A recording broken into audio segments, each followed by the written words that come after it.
So for me, it's super important that people choose poetry, people choose creativity and artfulness, because when people choose creativity, it heals themselves internally.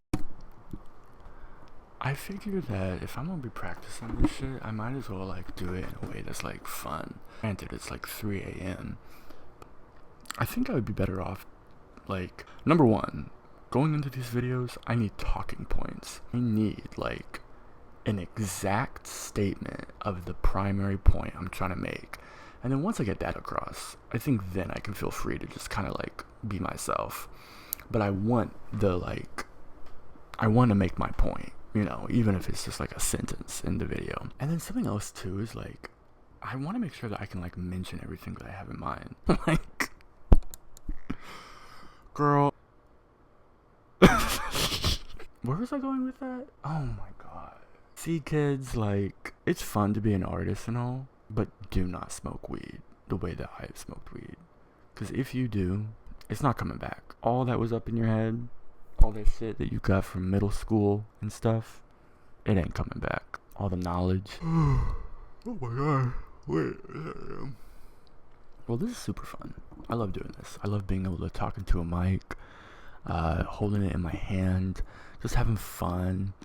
I think that this is a much better medium for me than TikTok. And I just want to be able to put all of my work somewhere. Like right now, I just don't have anywhere to put my fucking work. And I also want to build an audience for my son, so that way I can put it out in the world. And bitch, like, I'll be real, I don't know if I want to make it into a show or not. Like, I really don't know. Like, that's a lot of work. It's very stressful. Even that, I'm like, oh shit. I also probably shouldn't yawn like that. See, I don't want to be too hard on myself and like be too rigid and like, oh, don't do this and should, but should not. But I do really want to give this my all. Like, I feel like it is very necessary in my mind to like, what is happening? Like, it's just very important to me to like try to like give this my all, because I'm sure there's another option besides like YouTube, but I really don't know like what else I would do if this doesn't work out. Like, yeah, but some people try for years, and if I'm one of those people, then fuck it, I guess I just have to be. Yes, I love this, like holding the microphone in my hand and just like talking. Now the issue is that a lot of bitches think they can just put videos of themselves up on the internet where they just talk. That can't be the tea. I maybe it'll work a little bit different than TikTok, but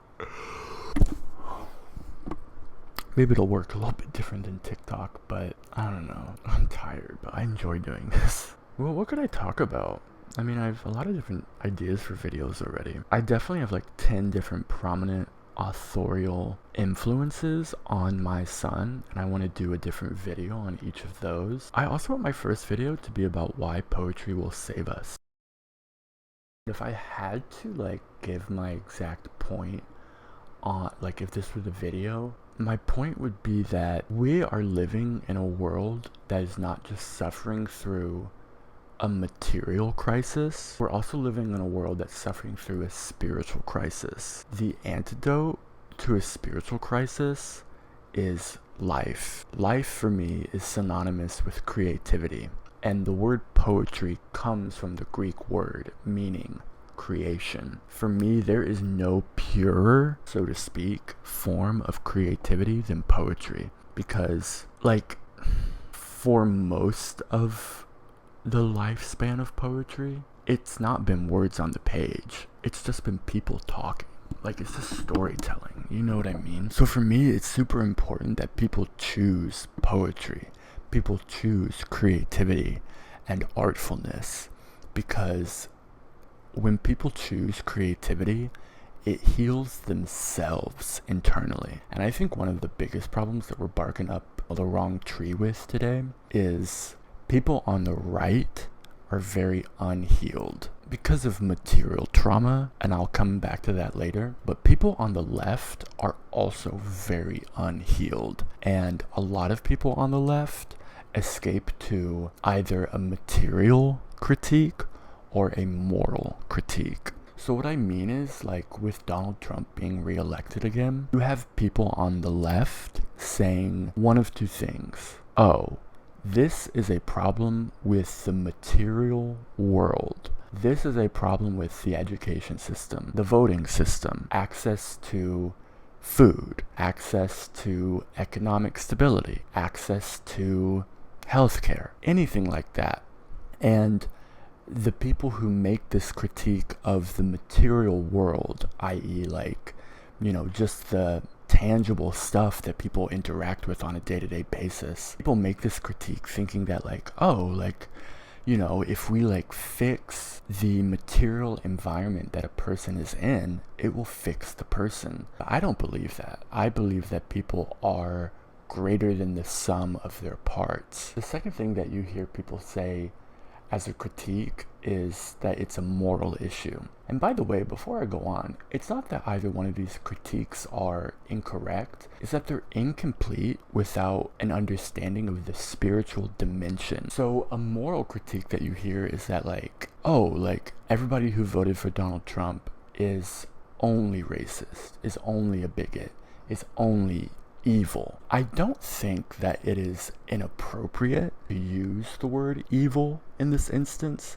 Like, I do think that Donald Trump is an immoral choice and that it needs to be called out. However, I also believe that if you only say, oh, people voted this way because their material conditions, so the media they consume, their education level, their access to food and water and healthcare and shelter, people only voted for Donald Trump because that shit, like, they wrongly believe that that shit will be fixed with Donald Trump being in office. Or they say, like, oh, it's because it's, like, just hatred everywhere. And of course, these two critiques go hand in hand. Like, if the media that you're consuming every day, like, if you have, like, light and sound blasting into your ears and eyes that are like, oh, like, women are animals and black people are animals and Latinos are animals and you need to vote for the man who's gonna treat them like animals, like, that's evil, like, that is immoral. And I think the reverse is true too. Like, you have people in high positions who have made very immoral decisions about, like, how we set up drinking water, say in Flint, Michigan, which went red. Or you have, people at the top of media companies who have made immoral decisions about, like, pandering to the lowest common denominator and to an uneducated voter base and not trying to report, like, the actual implications of, somebody like Donald Trump being in office. All this stuff. You get the point. There's the material critique and there's the moral critique. What both of these critiques fail to take into account is the spiritual critique. The spiritual critique says, yes, the material conditions people live in are bad and have an effect. The moral conditions that people live in are real and have an effect. And if we truly want to solve the problem, we can't just address morality and we can't just address materiality. We also have to address spirituality. Now, spirituality for me doesn't mean, like, spirituality for me is a very individual thing. It is a capacity that all humans have. All humans have a spiritual capacity. And the one thing that this spirituality has in common is life force, prana, as it's known in yoga, or as artists call it, creativity. Make America great again. That's not make America great anew, make America something that it never was. It's, let's go back, let's regress. That's not creativity. That's not life. Life is about forward movement. So for me, like, the reason why poetry will save us is because poetry is the literal antidote to these choices of death, destruction, doom. And that's why I say that people on the left are just as culpable as people on the right. You will hear people on the left. I hate when people say this, because to me it is going to lead to exactly the same thing that we have now. When people say burn it all down. Burn it all down. It's all corrupt and rancid. Burn it all down. No. Yes, to create something, you have to destroy a little bit, you know. You don't make anything new by breaking something old. But the choice of destruction is not the choice of life. It is not the choice of creativity. There's a lot more that I could say, but I think that this has probably been the best practice I've done so far, and the only practice, today, because I was able to speak off the cuff very, maybe not elegantly or fluently, but definitely very specifically about what I'm thinking and feeling. And this is also very helpful because it showed me that a small setup is not bad, and I want a different microphone. Holding this is not ideal. I want a microphone that you can have on a podcast, but ooh, my burp is nasty. Fuck. But yeah, I don't know, I feel I just want to bring my opinions on art and poetry and life and spirituality, and also combine that with my goofiness and my youth and my vigor, and bring that on the internet and build community around it. And I'll be real, I'm doing this because it's not even that I want fame. I overachieve because it's how I learned to feel good in the face of my parents being unloving. For me, that is a difficult thing to admit. I want people to think that I'm just making these videos so I can do good in the world. And that truly is part of it. I truly do want to do good in this world. But another big part of it is I want to impress people. I want people to be calling me beautiful. I want people to be loving on me in the hope that that could fill the void within that was left by my parents. But I really don't think that that is how it works. I genuinely don't believe that, even if I had material success beyond any person ever in history, more famous than anybody, it still wouldn't make me feel happy if I don't fill that void from within. And I think now I'm just struggling to understand how to fill that void from within. I definitely have self-love, and I definitely practice self-care, and then I believe in God. That's a whole different video. But after that point, I don't know.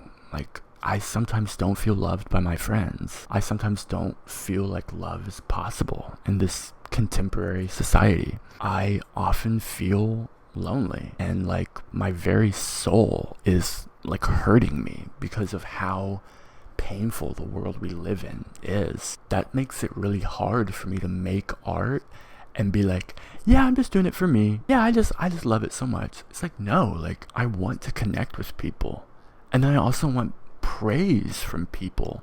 And I think wanting connection is good. Wanting praise is maybe not so good. Wanting to do good with my art is good, but wanting to do it for my ego's sake is probably antithetical to the whole point that I make about poetry. So I definitely feel there's just so much to learn, and I feel so confused about what path to take. I have this work opportunity, but I really don't know that it's for me. I kind of have there have been no significant red flags so far, but I just don't think that it's for me. I don't know, but if I don't take it, girl, I don't know what my income will be. I have no idea. It could be this, but this YouTube shit could also be flop Tina fuck. It could be fucking humiliating.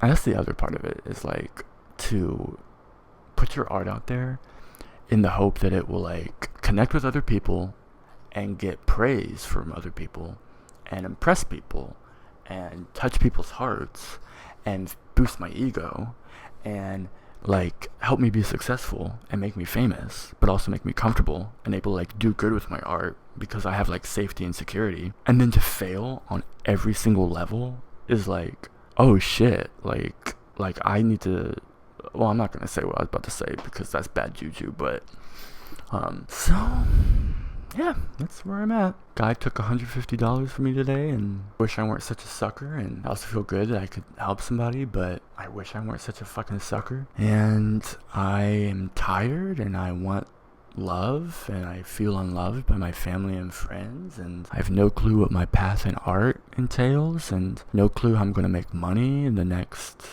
5 months, and I feel very lethargic, and I have no idea how to make all my dreams come true. And it can feel like if I don't make my dreams, if I don't pursue my dreams, then I'll be unloved, because I won't love myself and other people won't love me. Because if I'm not successful, who will love me? And then if I do pursue my dreams, who will love me?